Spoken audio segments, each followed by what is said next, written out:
Hey guys, this is Rick. I hope you're having a great day. All right, we're on to day 3, I do believe, of the van build. In the previous video, I think you saw that I had put in all of the windows with the help of my good friend Austin, and also the roof lights. Now, today I've just installed this little thing here. This was pretty much the last hole I needed to drill in the side of the van, or in the van anywhere really. And this is the electric 240 volt electric inlet. That went in reasonably quickly. It was literally just a case of cutting a hole out and putting it into place with lots and lots of sealant as well, so hopefully that'll be nice and watertight.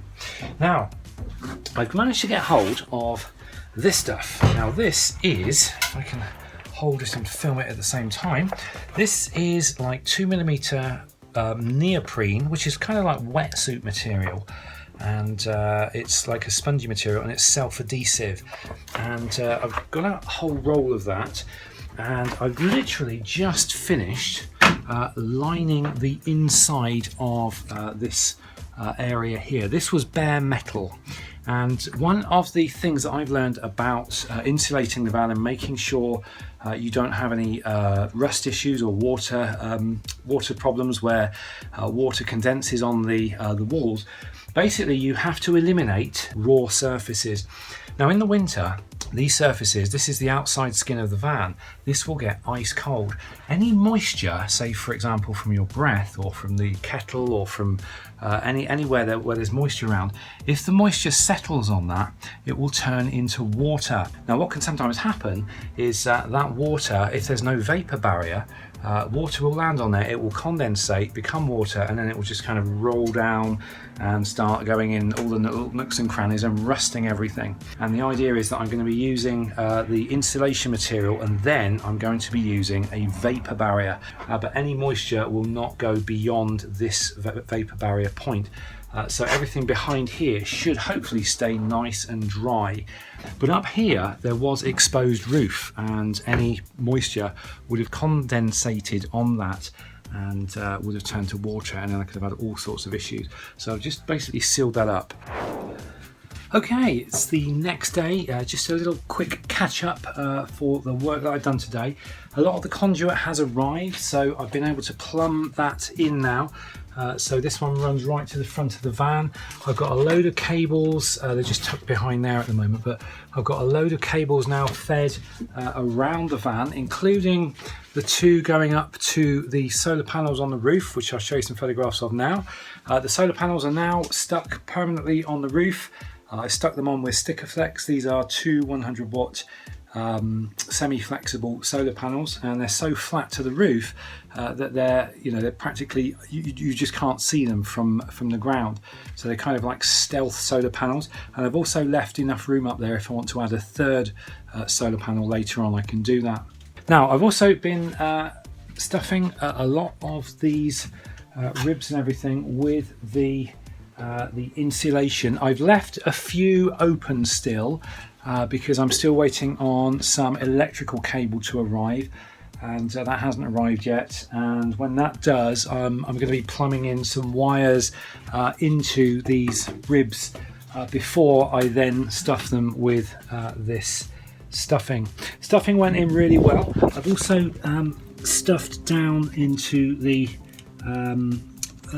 bottom sills. These are all now full of this bottle, recycled bottle stuff. But yeah, that's where I stand at the moment. So basically just fitted the solar panels this morning, got some of the wiring, just waiting on wiring to go in. Oh yeah, that was the other thing. This door panel, I thought there's no way I'm going to get any Celotex behind it. Maybe I can get some in here, but this door is just so like weirdly shaped. So I've been using this recycled stuff to put in the door, and luckily a lot of the working components are all guarded. There's a big like guarding plate and everything on the central locking system, so hopefully even though I've got this stuffed in like everywhere, it's not going to be interfering with the mechanisms. Well, good morning. It is early morning on Monday morning. It's really hot already. It's still only about 9:30 in the morning, and Today I'm going to be working on the floor.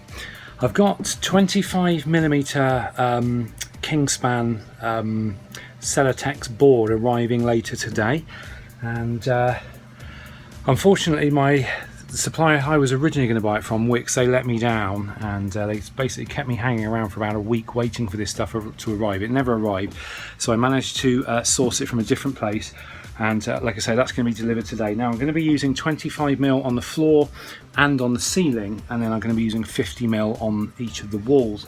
You may also have noticed that I've got a lot of the insulation stuffed into all the areas where I know I'm not going to be able to fit the Celotex. So I've done it there, I've done it on the back doors here, and also on the back doors here. So the plan, I'll show you, it's quite a cunning little plan.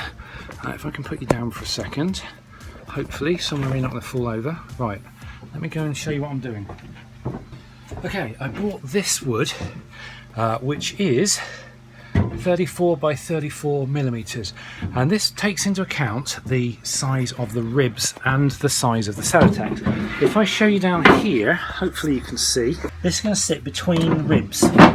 So then from the top of the ridge to the top of the wood is about 26mm, which means the 25mm thick Celotex will sit on top of these ribs and will not protrude higher than the wood, which means when I put the floor in, there should be a nice sandwich of insulation without anything sort of upsetting anything else.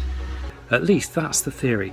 So I'm going to get on with this, and I shall take some pictures as I go, and we'll see where we end up a little bit later on. So wish me luck.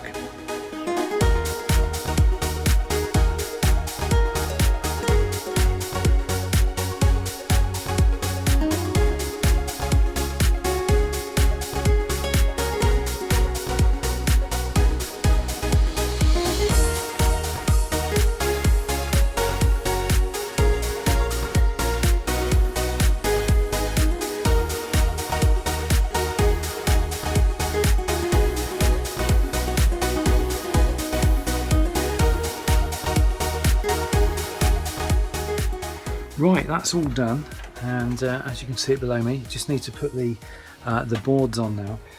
This stuff's amazing to work with. All you need is a little Stanley knife to cut it, and I've done this surprisingly quickly. This has probably only taken about 2 hours, I think.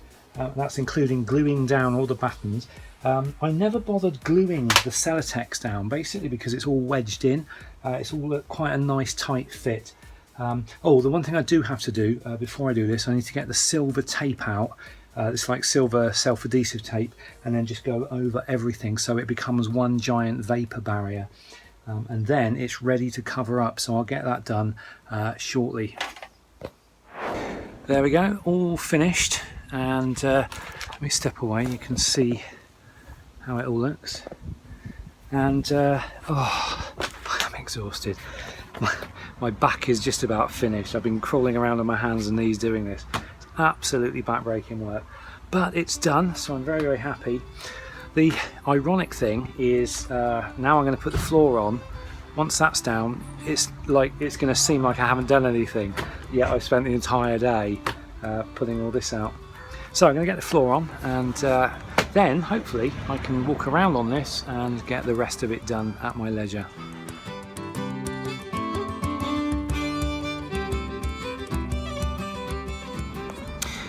Okay, I think we're done for the night. As you can see, I've put a load of wiring in. My wires arrived from Screwfix today, so I'm just going to be using, for most of the accessories, I'm just going to be using twin core mains flex, and everything's been labelled up. So we've got front overhead locker, water pump, kitchen one. So basically I'm going to have my fuse box on this side in this sort of garage area. So that's pretty much while the wiring's on that side, and then it's been, hopefully you can see it's been distributed through the van, and lots of wires on this side as well. So I don't know if you can see that, a lot of sunshine about. But yeah, that's all for wiring in later. I've got those loops you can see, those are going to be for the overhead lighting, I've actually still got to figure out some wiring for any 12 volt lighting I'm going to do, but I can always add those in at a later date inside the cabinet, so I'm not too worried. But I've got the main bulk of the wiring done now, as in installed, ready to be covered up, you know, with all this. Hopefully you can see I had to pull some of the stuffing out that I put in one of the ribs because I needed to get some wires through there. So now I've got about halfway through sticking the Celotex on the ceiling. That's going up quite nicely. I shall finish that off tomorrow, hopefully, and then it's a question of possibly fitting the actual roof and installing the lights if they arrive in time. But I'll figure that as I go. So I'm going to sign off for this video, and hopefully where I leave off next time, I'll hopefully have the roof done and possibly covered as well, so we'll see. So that's it from me. Thanks for watching, have a great rest of the day, and I'll see you in the next video. Till then, take care.